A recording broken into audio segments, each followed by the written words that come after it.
Hey, there is no time to panic. Use your brain. The game is not over.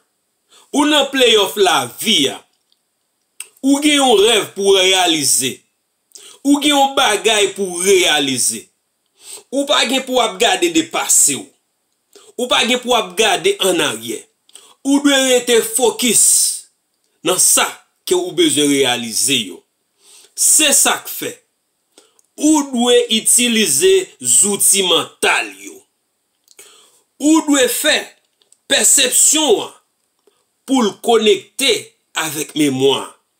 Pour mémoire, pour le connecter avec imagination. Pour imagination, connecter avec raison. Pour raison, connecter avec intuition. Et pour intuition, connecter avec volonté. Laisse ça, esprit a connecté avec intellect. Intellect a connecté avec corps. Laisse ça, bon comprendre la vie nan ou. Rêve là, ou focus là-dedans. Ou pas pour décourager. Combien de fois yon moun sorti bas, li monte haut? Combien de fois yon moun qui te en dehors, li vin gros wa, li vin gros bagay, li vin yen gros job? Combien de moun qui te malade, qui vin grand? Mais yo utilise imagination yo. Yo utilise branche yo. Yo rete nan route là. Yo rete nan ligne nan.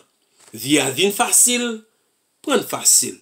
Via vin difficile, prendre difficile. Mais pas prier tout pour via vin facile. Mais seul bagay, c'est ouais nan qui étape que ou ka sorti nan travail dit pour aller dans étape travail avec intelligence. Mais tout ça, li mande faut ou préparer. Pas oublier, ou nan playoff la vie ou ka yon champion.